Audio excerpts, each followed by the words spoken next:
Welcome to my channel, or welcome back to my channel if you've been here before. This is a channel where I talk about Pokemon cards, primarily talking about the artwork on Pokemon cards. Before we get onto the subject of today's video, which is the artist Okubo, an artist showcase on the work of Okubo, I want to just divert completely to look at a card that I just picked up. And I'm very pleased to get it, so I'm just showing it off because it's my channel. I'm allowed to do what I want. This is a 25-year-old card, or 24-year-old, I don't know. First set that ever had this back in Japan, and it's a card that I have half-heartedly sort of been after for all these years and never pulled the trigger and bought it, because mainly I felt too expensive to get a mint copy of it, because I prefer mint copies of everything. But I found someone selling it in what they said was a mint condition for a ridiculously cheap price. And they were correct, as far as I'm concerned. I see this. So this is Morty's Murkrow, Yamekratsu. And as far as I can see, this is a pretty clean, straight out of the pack copy. I love Kimura's work. VS is a wonderful set. Well, it is a wonderful set. It's a fascinating set. The problem with VS, and why I've never been compelled to complete it, is that it's very unique in that each trainer, in this case Morty, has one artist that does all of the cards of the Pokemon. So early on, I got all the Arita ones, the Prices ones, and I got a selection of some of the other ones that I like the artist of. But when you get an artist that I really don't like, and there are unfortunately a few artists that I really don't like their artwork, I don't really want to spend so much money on collecting a whole set of cards from an artist I don't like. So it has never got me to the point where I want to complete VS. But I do have all the cards that I want from VS now, except for, if I had to get a couple more, I think Morty's Gengar, which is a non-holo foil, but because it's Gengar, it's stupid expensive. I think that's the only other one that or maybe there's Will's Xatu, maybe. I think I still need that one. But anyway, not the subject of today's video. That's just me waffling on about Pokemon VS. Japanese exclusive set from 2000, and is it 2001 or 2000? Can't remember. Don't see the date on that anywhere. Can't remember the date on it. I think it was 2001, but I may be wrong. Right, let's go to the main subject of today's video, because we're already 3 minutes into this and haven't even started. So this is a video on the artwork of Okubo. Now, whenever I do one of these artist spotlight videos, I go and do my research online and find out as much information as I can about the artist so that I can present it in the context of knowing a little bit about the artist. In this case, it's one of those artists that is completely private. As far as I can tell, there is no information about them anywhere on the internet that I can find. So I can't say if they're male or female. I guess they're Japanese. That's as much as I can guess. But I know, I'm fairly sure they must be Japanese. They're called Okubo. But other than that, no. Cannot tell you anything about them. So we have to go into this completely blind and just look at the artwork of this artist, who has a very, very distinct and interesting style. Let me just change the camera a little bit. I just want to bring it right in so we're getting the full... There we go. So we'll go through each card. There's 20 cards to look at here, or 20... Yeah. This is a Japanese-only prints. I will talk about the English prints, but I won't... I haven't got them to show you today. This is just looking at the Japanese prints. I prefer to look at Japanese prints because they are the authentic prints that the card was originally intended to be represented as. So this is Timpole, or Otamaro, and is the debut card by Okubo. Very, very graphic style, a little bit Picasso-esque in the flow of these lines. Okubo often will use very flattened perspective and also very graphic vertical, horizontal lines through their work. But this one's more of a flowing overlap of suggestion of water, turbulent water that Timpole is swimming through. Very nice little card. I rate that. The next card is a very interesting card. Minio. I don't like Minio. Meteno in Japanese. Meteno. This came out in Raging Surf of September 23 and Paradox Rift of November 23. The background is the thing here. It's reminds me of some of those sort of cartoons from the late 90s Batman sort of stuff. So it's very stark lighting, very graphic depiction of a cityscape, but a sort of well of windows. So unrealistic. That's not a real building landscape, but it's just these endless windows and this spiraling up of Minior from somewhere in the dark. Interesting use of stark lighting here, but very graphic piece of artwork here. So that was the Minior. The next card, lovely card, Iwa Palace, or Iwa Pares Crustle.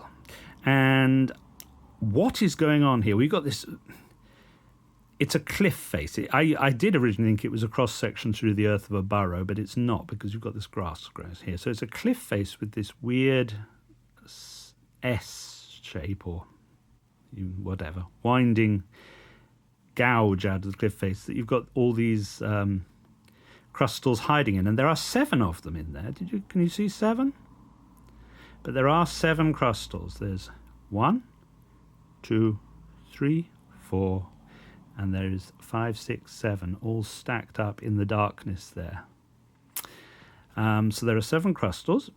Beautiful use of lines here, and you've got this very graphic hard rain coming in from a diagonal, stair rods as they're called. So definitely not a cross section to the earth, because it wouldn't be raining underground like that. Love the use of colours here. This lovely muted olive green for the grass works very well with the hollow, because you've got this sort of silveriness of the stonework, and all the use of lines to facet up the stone to the different gradients of grey. It's just beautifully done. Really good cartoon work for the depictions of the crustals tucked away. Yeah, really good card, that. Top marks. The next card is Sachimoshi Blipbug. Harsh light here, with the bright sunlight falling on Blipbug lying in a basket of, looks like mandarins or something here. But the shadows really heavily across these parts of the card, so that everything's obscured into darkness, with just these little touches of dub to suggest that there is a little bit of light leaking through gaps in the foliage. Very nice piece of graphic art. Not a Pokemon I like or have any interest in. It's a bit soulless, but interesting little card. It's a very little card. And the Blipbug came out in Future Flash, which was released at the same time as Ancient Roar in October 23, and was also in Paradox Rift of November 23. The next card is the Gimmighoul, which in Japanese is known as Korekuri. I don't know. Fascinating piece of artwork, this one. Now there's let's just get this out of the sun, in the sunlight. This is the reverse foil, which this, for the high class set that year, was this sort of digital glitter. No, but this is a fascinating piece of artwork, because it creates such an environment. What it says to me is it's I think an office. Gives the sense of an office rather than a home, with things posted up on the wall. It's a work environment. It's a desk with stacks of books and an empty coffee cup and some scrolls here. The lights in the room are out. It's night time, and there is light coming in through Venetian blinds and a window here, casting very straightforward light. And the color saturation on Gimmighoul is drained, suggesting it's low light nighttime rather than bright daylight. You've got a house plant of some sort here, and a picture frame or a mirror, suggests a mirror, or maybe that's just glass on a picture frame. There's so much in there. It's quite cluttered, but it tells such a story. The perspective in this one is somewhat flattened, but there is a sense of perspective. In the back of this chair, you do get a sense that is not flat, because Okubo quite often does this forced flattened perspective in their cards intentionally to create a very graphic finish. But this is just really clever piece of artwork. The overlay of the lighting on the scene, very, very, very good. Strong card. Don't like the Pokemon particularly, but now this next one is the Arbok. Sorry, that was Shiny Treasure EX? I think I said that. Paldean Fates. But if I did, or whatever. That's Shiny Treasure from December 23. So this one is Arbok, which is also known as Arbok in Japanese, and was in Wild Force of January 24 or Temporal Forces of March 24. Brilliant card. This was the one that really caught my attention, even more so than the Crustle. I love Toucanon. I wish we had more Toucanon cards and better Toucanon cards. It's a rather forgotten Pokemon, unfortunately. This reminds me very strongly of a typical playing card, a face card in jacks and queens and kings in a deck of cards, in the way that the artwork is divided from corner to corner, and there's a mirroring reflection element of the Arbok and the Toucanon, and you've got these very graphically done straight lines of the suggestion of tree branches with vines and leaves, a jungle environment with central image of the moon behind, being holding the attention of the card there. It's a nighttime scene. Blissfully unaware Toucanon that he's in danger from the Arbok. Just genius. The choices of colours here, again, very muted because of the low light levels, working so well with the silveriness of the reverse foils in Japanese. It's just a lovely, lovely piece of artwork. Flat perspective, no depth to the card, as it were, but that's totally intentional. Clean graphic artwork, brilliant. Top marks.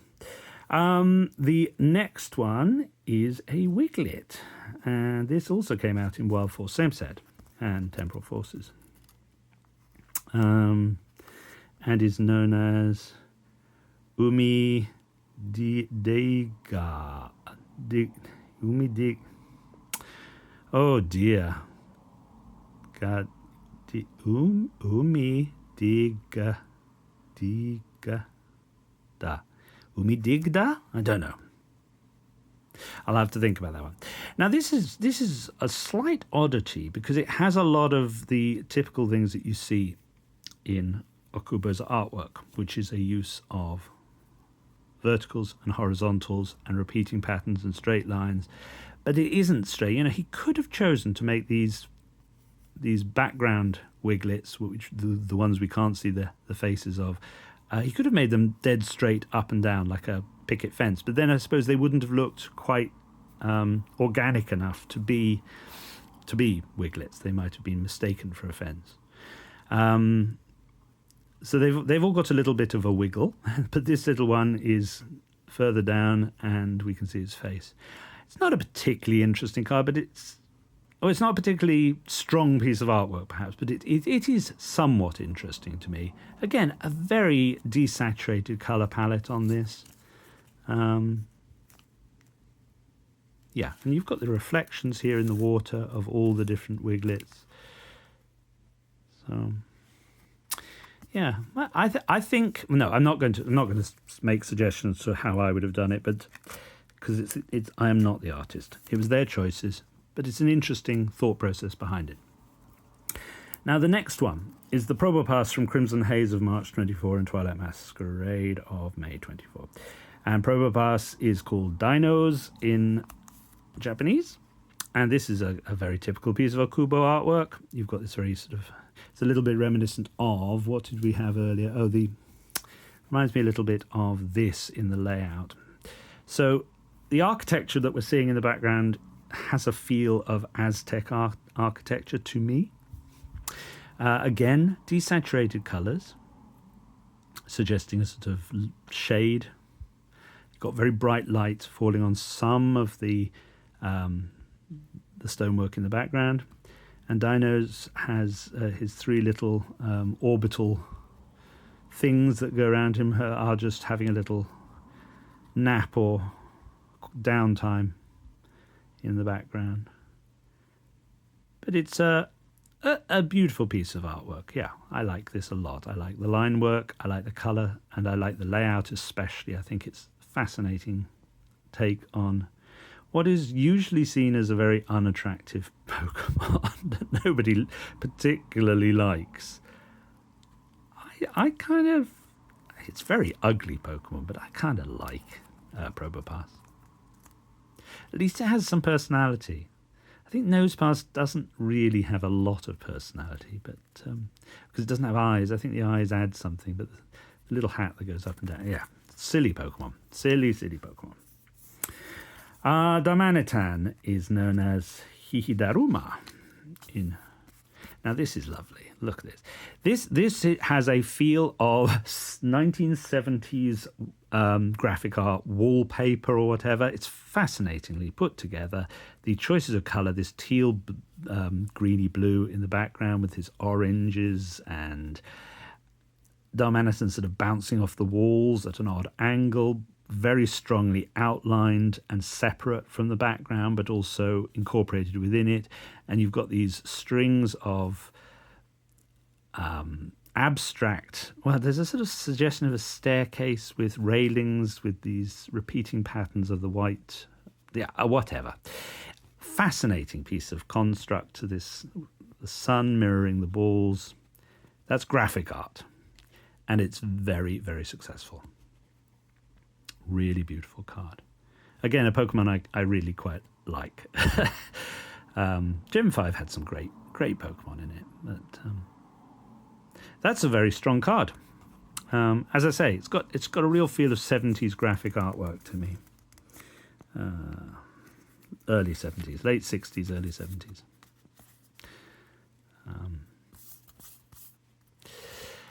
The next card is the Applin, which is known as Kajichiyu in Japanese.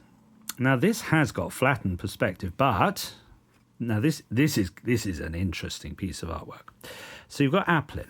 It's sitting by a bowl of apples and some chipped cups, and a bowl here with a teaspoon or something in it. And Okubo has decided to represent the tablecloth or whatever as a black and white stripe tablecloth, but they've done it with completely flattened perspective. So it's flat. It should be coming forward in a normal situation. So they've chosen to do that, but in this metal bowl's reflection, they then, it's almost like a joke. They then show perspective as its reflection has perspective.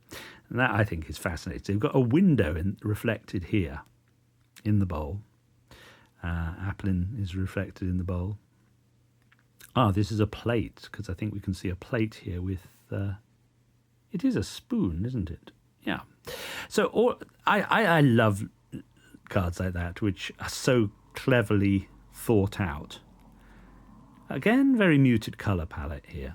So a little bit drained. It's not bright. It's not Kuromitsu or something. It's very much about the layout and the balance of it. So you've got... I think Applin's at the 2/3 mark across here. If you drew a line through the centre of Applin, you'd probably find it's precisely 2/3 of the way across the image, which is intentional, I suspect. The balance of it is just cleverly thought out. There's a great mind behind the design of that card. Really good. That also came out in Mask of Change and Twilight Masquerade. At the same time, released on the very same day as Mask of Change, were these two promos. These are the Scraggy and Scrafty promos, which were Gym Promo Pack 6 in Japan of April 24, but they're going to be in blister packs of Journey Together soon in English. I'll have to hunt those down next month when they come out. I'm a big collector of Scraggy, love them. Again, this is flattened perspective, so these sort of suggestion of, well, it almost looks like floorboards, but it's actually sort of like striated rock, I think, because you've got it blue in the Scraggy and clay coloured in the Scrafty. They're known as Zurugu and Zuruzukin in Japanese. So Scraggy is having to follow the other Scraggies and is leaning backwards because that suggests he's slow, tardy. And this one is the Scrafty who is leading the pack of other Scrafties and is obviously, well, his foot forward. He's faster than them, I guess. They're not chasing him. I love this. I absolutely love the fact that it's a pair telling a sort of story, a little bit confused story, of hordes of Scraggies and Scrafties on the move. You've got these sort of suggestions of clouds of dust that they're kicking up to.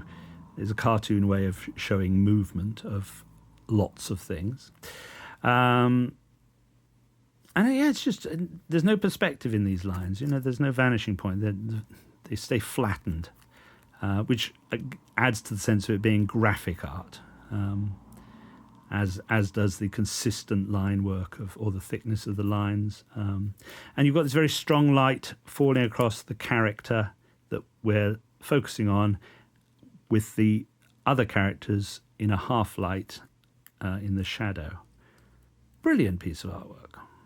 Yeah, top marks.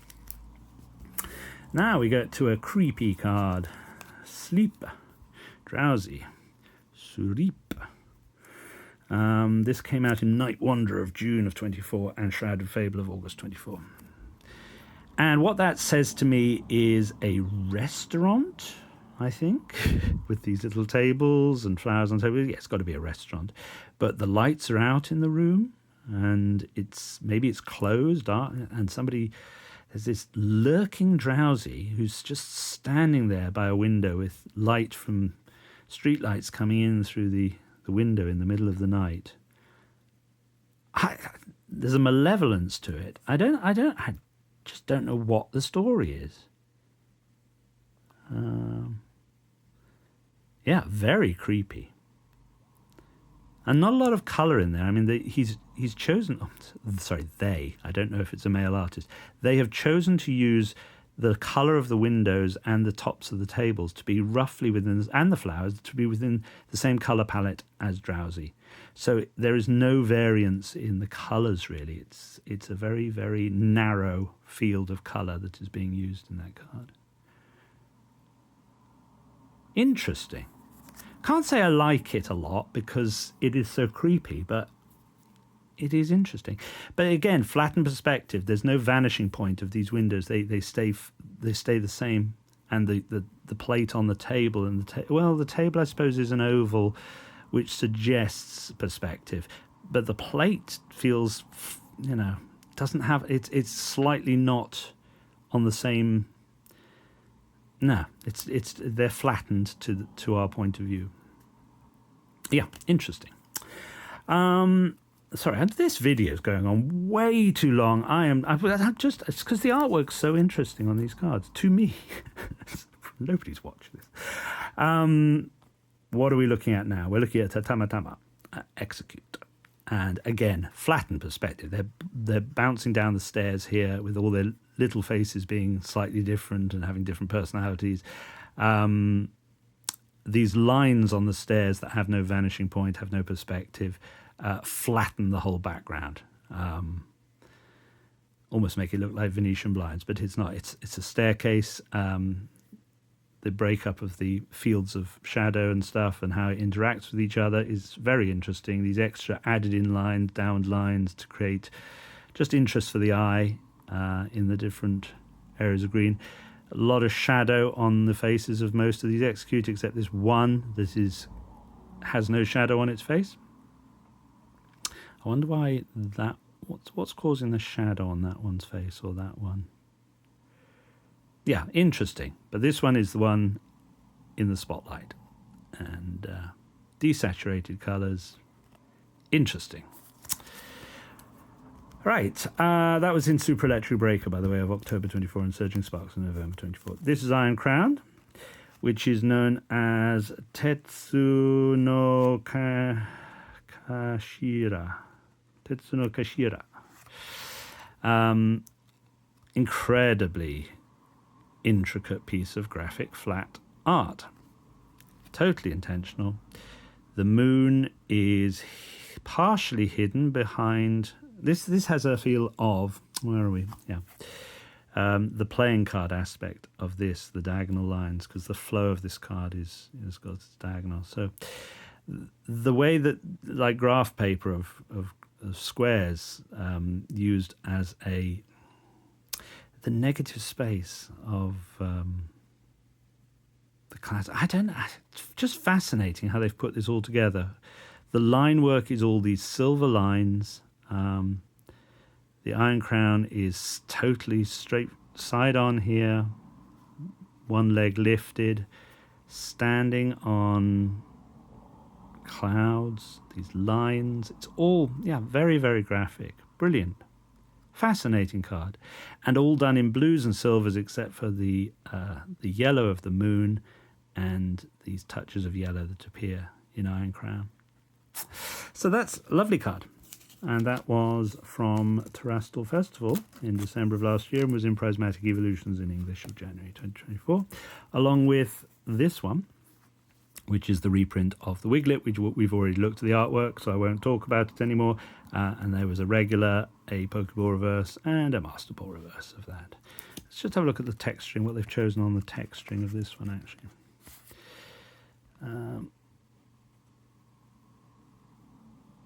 Yeah, I do love Japanese texturing. You've got the very fine texturing on the sort of muddy silt things that Wiglett is coming out of. Yeah. And finally, up to date now. Sorry, long video, but this is the last one. This is the Metapod from Battle Partners of February 25, and we'll be in Journey Together next month. And I showed this card on a video recently because, you've got these two colour variants that I had. I just find that fascinating, the print variants. I think this is how it should be. So this sort of bluey one is the oddity. We're going very, very graphic here. Again, this is reminiscent of this one. In its style, it's got a 70s print feel. Very strong outlines on the Metapod, straights up and downs, the repeating pattern of circles, and the color palette again is choosing colors. This teal blue is which you get in the background here is a very 70s, late 60s, early 70s choice of color. Brilliant card. What can you do with Metapod? Not a lot. It's a static Pokemon that doesn't really do anything or move and has a very strange shape to it. But this is about as good as you could ever hope for with a piece of Metapod artwork. Metapod is known as Transeru, or Transel? I don't know. I like that very much. Strong piece of artwork. So that is the work of Okubo, with me wittering on about it. Really appreciate their work. Very interesting artwork. And if I was to choose a favourite card, I think I'm going to choose this one, actually, because I think it's just genius. It's just lovely. I love having hidden Pokemon in the background, that you don't initially see. 1, 2, 3, 4, 5, 6, 7. And I just love the silvery and the silvery green of of the way it works with the holo. So that is my video on Okubo, and we're just in at under 30 minutes. So that's a ridiculously long video. Sorry.